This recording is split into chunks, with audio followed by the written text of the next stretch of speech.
We are now going to discuss the popular blank verse tragedy written by John Dryden, All for Love. He dedicated this this piece of art to his patron Thomas Osborne. It is a heroic drama, tragedy written in blank verse. It is an honest imitation of Shakespeare's Antony and Cleopatra. Towering personalities in the last hours are portrayed. See, in 1677, it was firstly premiered. The play has been composed of total five acts. In the first act, we come to know about the major characters involved in this tragedy. The major character is Queen Cleopatra, then Alexis, her maid, Serapion, the royal astrologer, Mark Antony, the Roman general, and in this way, Serapion has been predicting about the impending future. He has been telling that the Nile river's water level has been increasing day by day, and one day it will be overflowed by living only sea monsters, and it will be the great threat for and bad omen for the Egyptian empire. In his quoted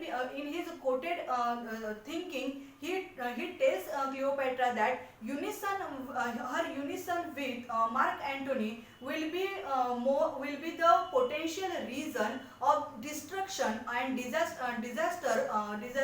upcoming disaster on Roman Empire. In the Roman Empire, recently, Queen Cleopatra and Mark Antony has lost battle of Actium, and he is back to his country Rome. Now he has been getting locked in his vault, and preparing to get cured from Cleopatra's love, because Ventidius, his general, comes to meet him. Ventidius is a very prudent person, and he has been warning Mark Antony for the future consequences.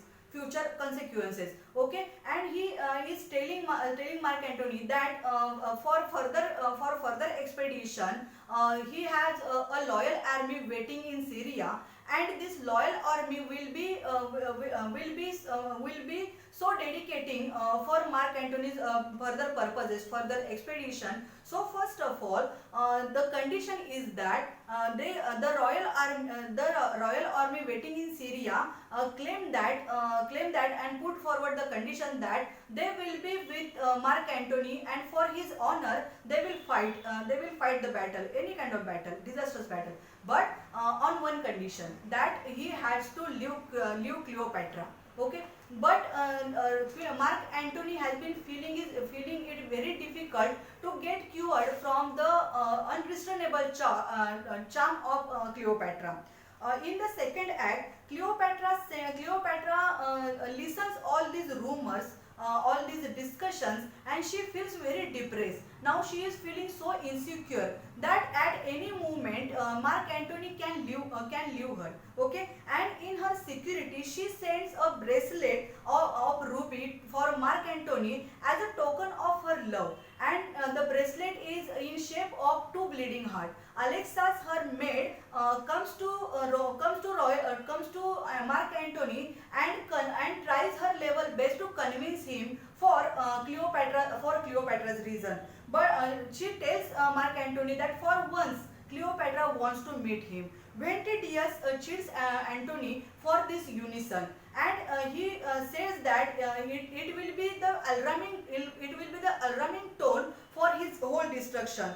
He vindicates that for her safety, she can betray him at any moment, because Ventidius is a prudent person, and he knows and all the secrets of Cleopatra. In previous time, she was madly in love with Octavius Caesar, and for this unison, she was ready to sacrifice each and everything. Now at the place of Octavius Caesar, Mark Antony is seated. Now, and the family background of Mark Antony is that Octavius' dear sister Octavia wife of Mark Antony, and the couple has two daughters, and they are acting like a good happy family. Okay, so Cleopatra's unison, otherwise this extramarital affair will prove a danger, prove a looming danger on this family.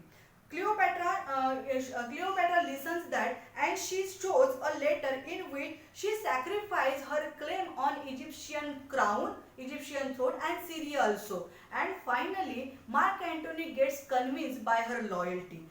In Act 3rd, we are watching that Antony returned from the battle, and Ventidius, Antony's friend, welcomed Dolabella.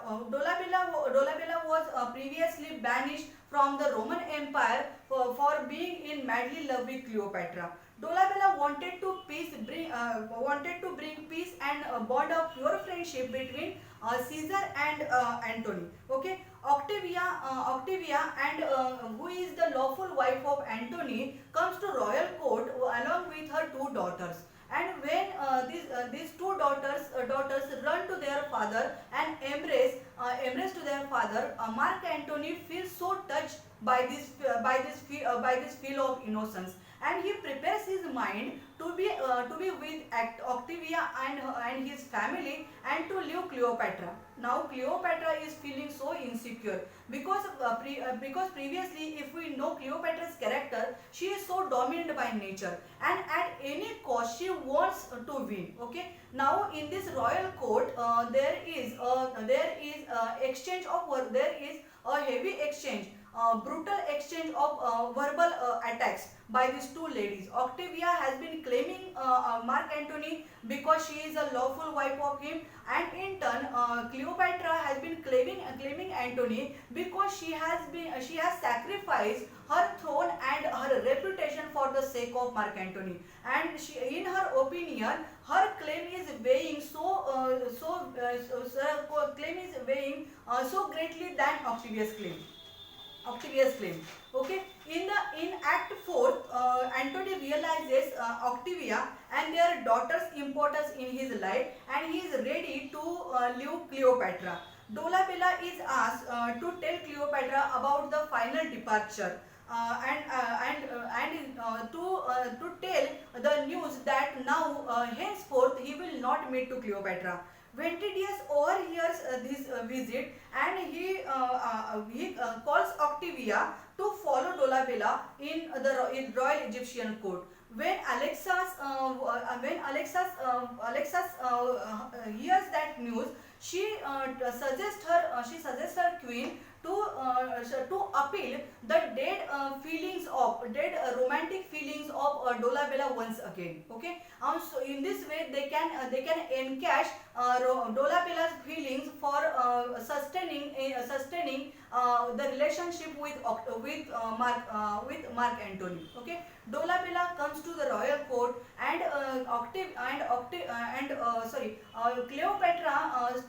Cleopatra tries to flirt with him. But after few moments, she comes to know that she realizes that she is deeply and madly love with Mark Antony, and she confesses the fact to Dolabella. She tells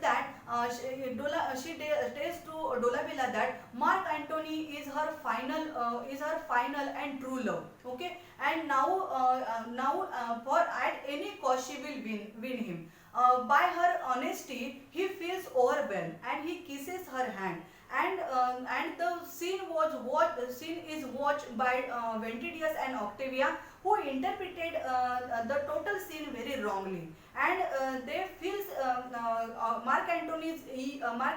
they feel Mark Antony here with the further suggestions that she will cheat on him.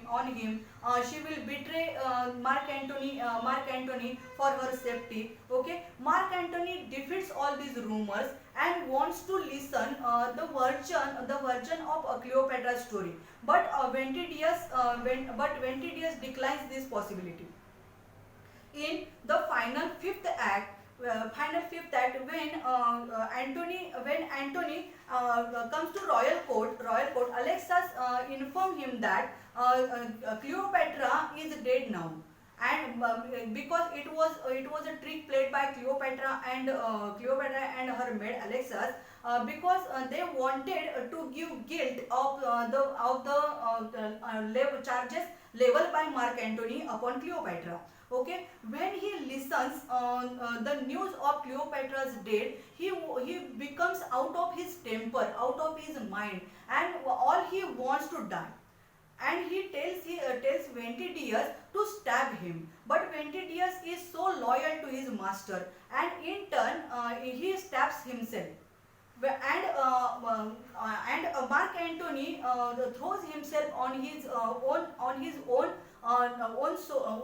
sword, and deeply harmed and blooding very profusely.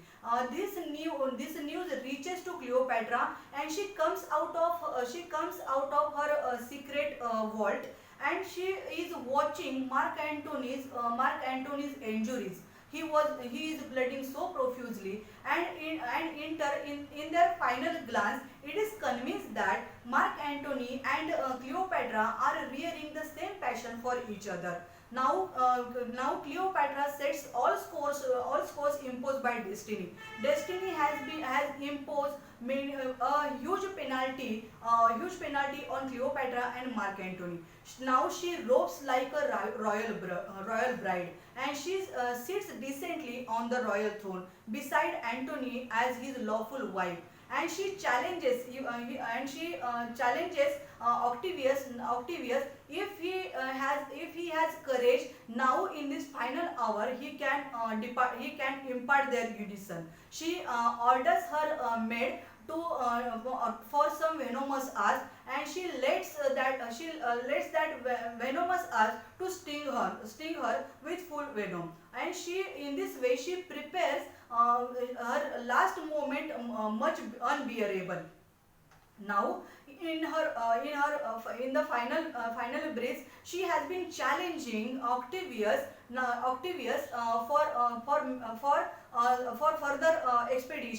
for further expedition. Okay, she is so sure that no one has courage to depart their unison in this final hour, because she has been going to join Mark Antony in their eternal unison. They will meet finally in the heaven. No Roman no courtier can come to Egyptian court and convince Mark Antony, otherwise impose some frivolous charges on Cleopatra. And in this way, each and every possibility of departation has been nullified by Cleopatra.